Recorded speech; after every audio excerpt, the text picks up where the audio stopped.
Hi, welcome to Revelation Knowledge. My name is Pao, and today I'm going to take you on a journey to explore the fall of the IRS and spiritual warfare.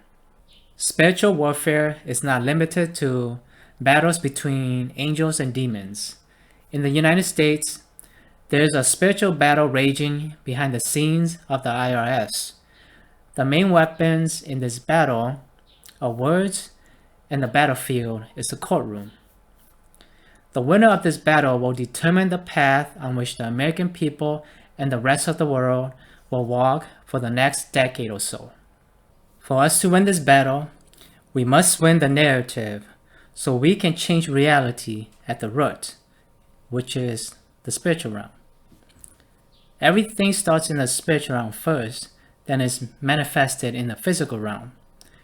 The most powerful tools for helping us to change reality at the root are words. Because of this, it is important that you become aware of how the IRS uses words to trick the American people into thinking they must pay income tax. Keep in mind that what I'm about to review to you in regard to the IRS is not my opinion. It is information based on certain forms of the IRS and laws published in the United States Code.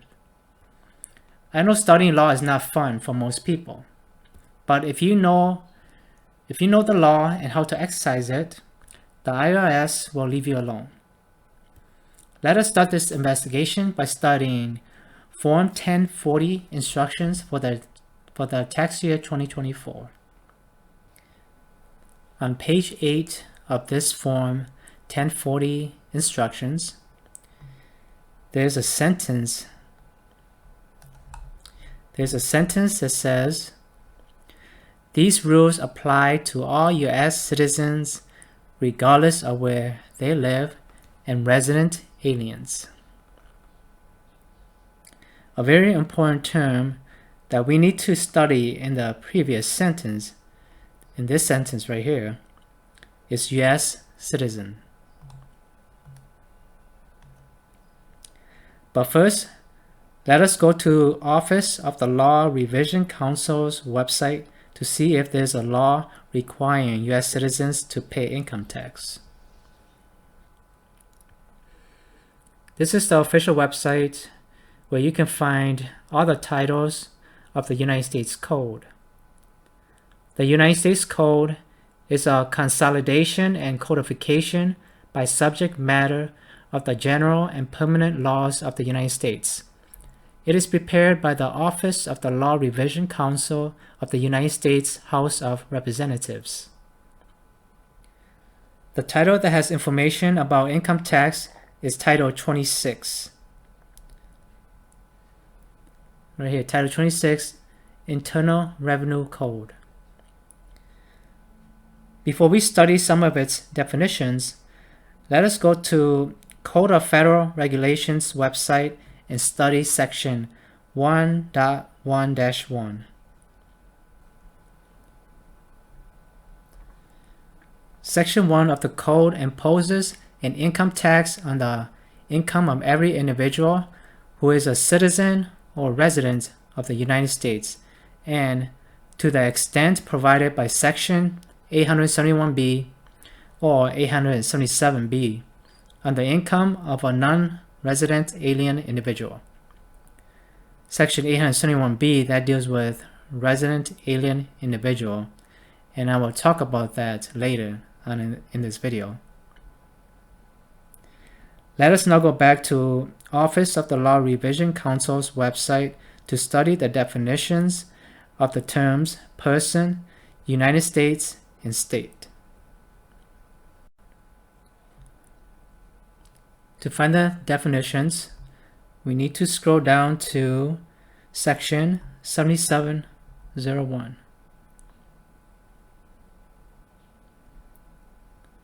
When used in this title, that's talking about Title 26 here. When used in this title, were not otherwise distinctly expressed or manifestly incompatible with the intent thereof, what this phrase right here means, this phrase here, what it is saying is that if a term is explicitly defined in this section, then that explicit definition takes precedence over the general definition of that term.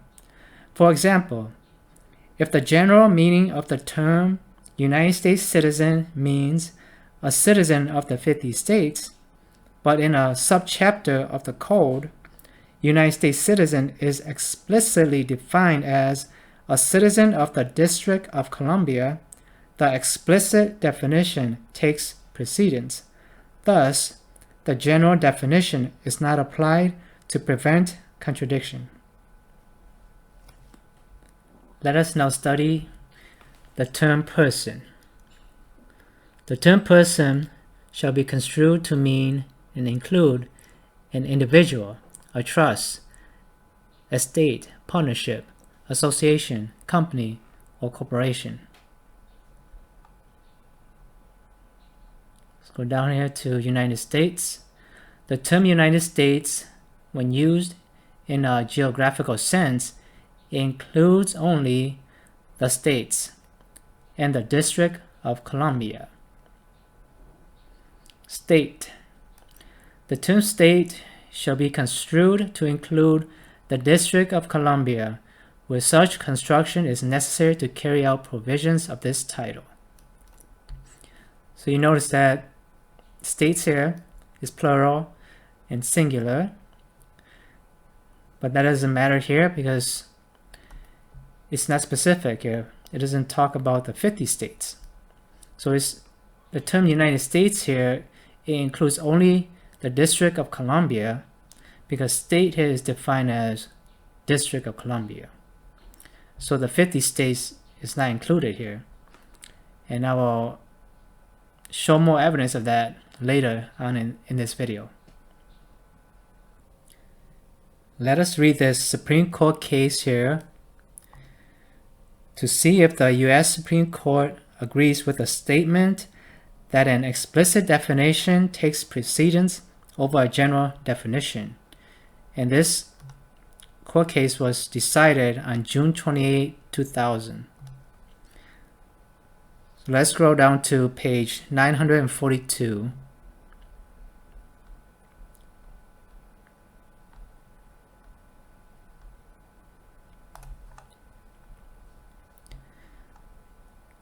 When a statute includes an explicit definition, we must follow that definition, even if it varies from that term's ordinary meaning.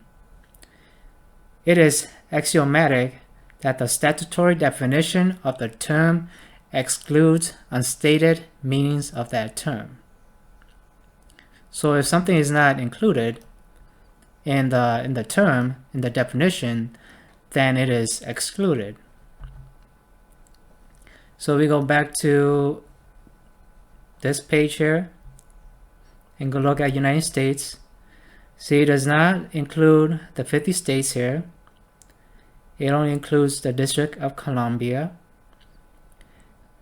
Two other terms that we need to study are trade or business and non-resident alien. So scroll down here to trade or business. The term trade or business includes the performance of the functions of a public office. And this is what we need to pay attention to here, public office. Note that a public office holds the power to carry out some governmental functions. Therefore, this definition here is referring to government employees, but to be more specific, it is referring to federal government employees, not state government employees.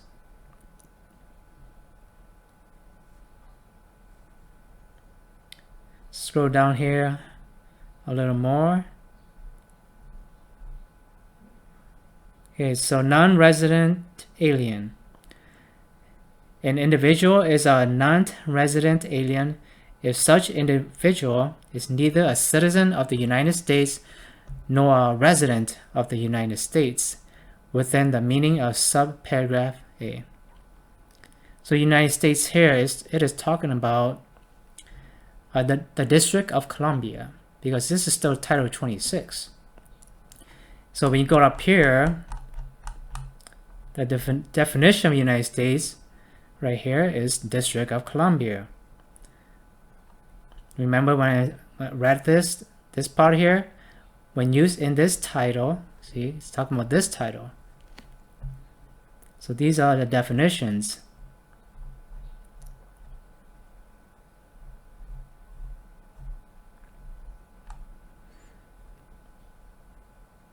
For an important definition of non-resident alien, we need to go to section 871B on this page.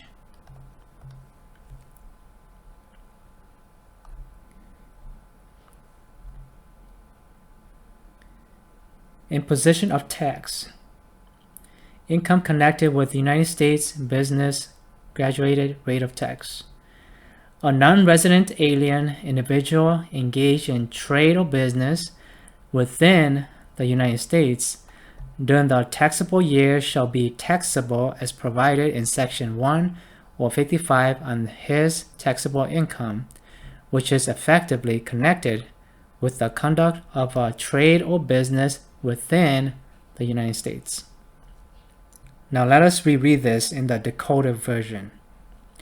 A non-resident alien individual engaged in trade or business, that means the performance of the functions of a public office within the United States, which is the District of Columbia, then the taxable year shall be taxable as provided in Section 1 or 55 on his taxable income, which is effectively connected with the conduct of a trade or business, which means the performance of functions of a public office within the District of Columbia.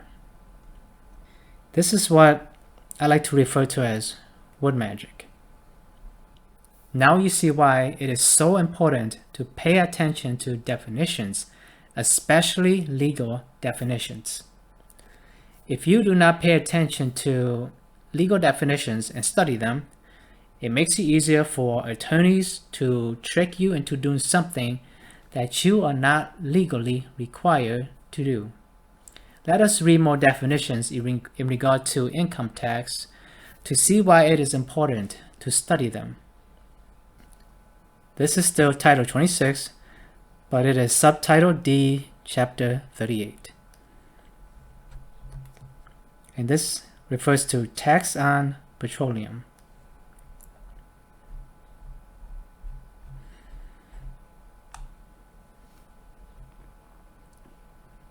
Here's another definition of United States.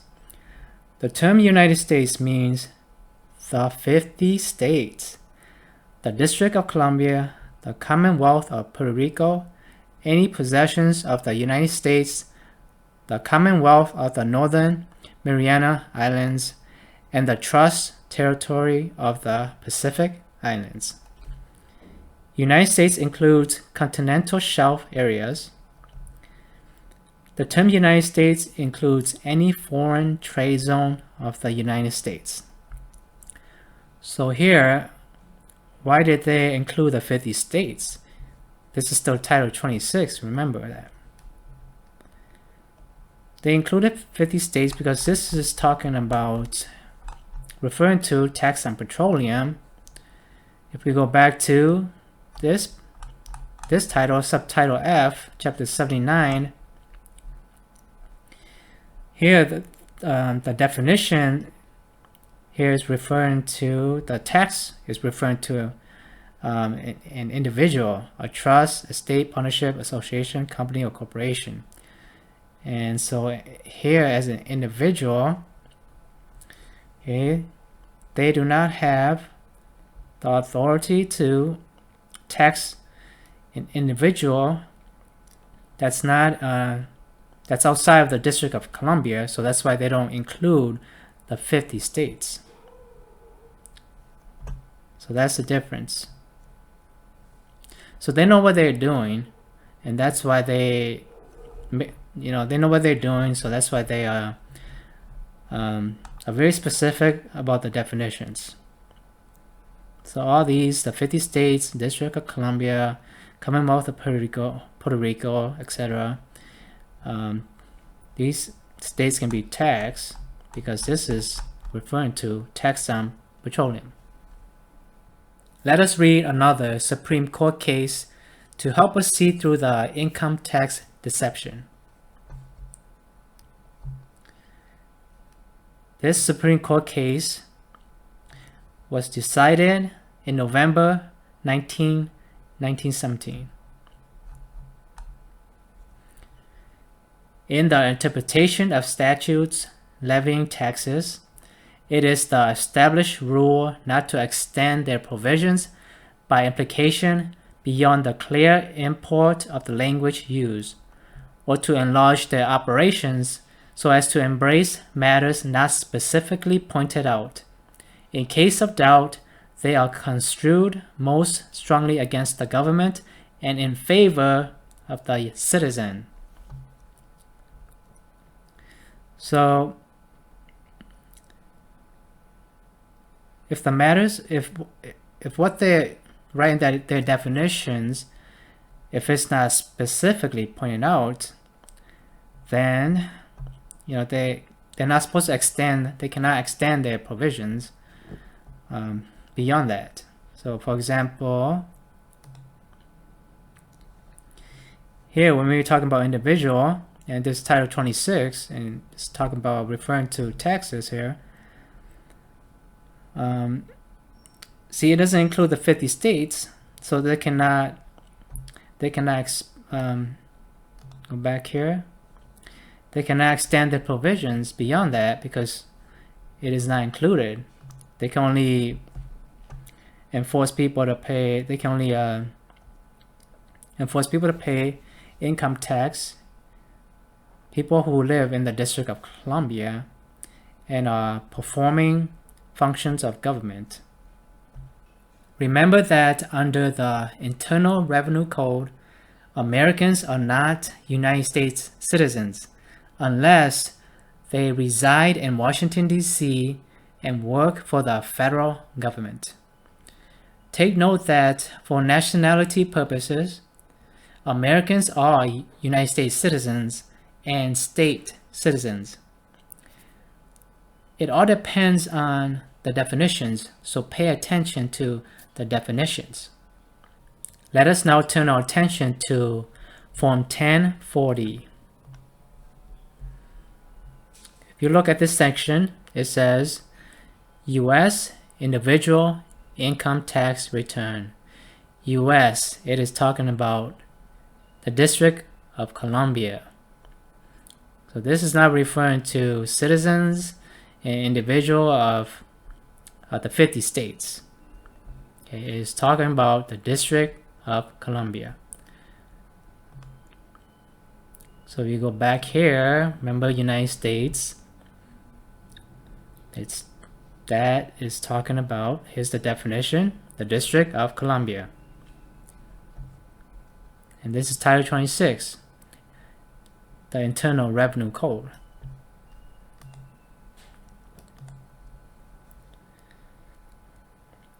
Be aware that if you sign the Form 1040, you state under penalties of perjury that you owe the IRS money.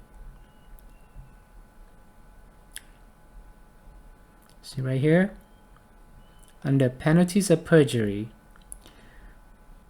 the IRS, which is also known as the Internal Revenue Service, is using legalism against the American people, similar to how the Pharisees used legalism against Jesus and his servants. The Pharisees were one of the groups that played a key role in pressuring Pilate to sentence Jesus to death. On a spiritual level, the IRS is currently an organization used by Satan and his minions to steal our currency, which represents our spiritual energy, to finance their one world currency, one world government, and one world religion. They are waging a spiritual war on our souls to steal our currency so they can use it to finance their kingdom of darkness on earth. So the question is, should you stop filing income tax? Before going down that path, I encourage you to pray to God to guide you to study the right tax laws so you can use those laws to stop the IRS from using legalism against you and taking you to court. Furthermore, pray to God to give patriotic politicians the courage to pass bills to stop the IRS from abusing its power. Right now in America, there are many patriotic politicians who are working hard to reduce the power of the IRS and eventually abolish it. One of them is a man of God who I highly respect. He is known by many people as President Donald Trump. I know he's not a perfect man, but at least he has the courage to do God's will, which is to restore justice, law, and order to the United States. President Trump and his administration are working hard to reduce the power of the IRS by firing many of its agents and defunding it. President Trump and his administration are also working hard to cut off the head of the IRS, which is the Federal Reserve. One of the ways they may do this is by slowly removing the imposition of income tax on the American people. For example, no tax on tips, no tax on overtime, and no tax for people earning less than $150,000 per year. If these ideas are turned into laws, they will eventually lead to the termination of income tax and the fall of the IRS and the Federal Reserve. Another way to cut off the head of the IRS is through tariffs. This is one of the reasons that President Donald Trump wants to create the External Revenue Service. Instead of taxing the American people and the businesses in the United States, the External Revenue Service will collect tariffs and other taxes from foreign businesses and nations to fund the US government. This will bring trillions of dollars into the American economy and usher in a golden age in the United States. Furthermore, this will push many foreign manufacturers to move their productions to the United States because they do not want to pay tariffs. Let us read this article about President Trump putting American workers first. President Donald J. Trump is standing up for American workers, strengthening American industries, and making clear to the world that America will no longer be ripped off, a push that has already delivered historic results. President Trump restored a 25% tariff on steel imports and elevated the tariff to 25% on aluminum imports to protect these critical American industry from unfair foreign competition. Robert Simon, CEO of JSW Steel USA, praised the steel and aluminum tariffs as a project that will flood the U.S. with jobs as trading partners move their industries to U.S. soil to avoid tariffs. Nissan CEO Makoto Uchida said President Trump's tariffs could push the car manufacturer to move its production from Mexico to the U.S. Honda is expected to produce its next generation Civic hybrid model in Indiana. In total, President Trump has secured nearly $2 trillion in new U.S. investments. TSMC announced an unprecedented $100 billion investment in U.S.-based semiconductor chip manufacturing. Apple announced a historic $500 billion investment that will create 20,000 new US-based jobs. President Trump announced the largest artificial intelligence infrastructure project in history, securing $500 billion in planned private sector investments. So this is how terrorists can bring in trillions of dollars into the US economy. This is the power of terrorists. The spiritual battle raging behind the scenes of the IRS may come to a climax this year. So be prepared for many shocking revelations about the IRS and the Federal Reserve. Thank you for watching this video to the end. If you received some revelations from watching this video, like this video and subscribe to my channel. And remember to praise God, thank Him, and give Him all the glory.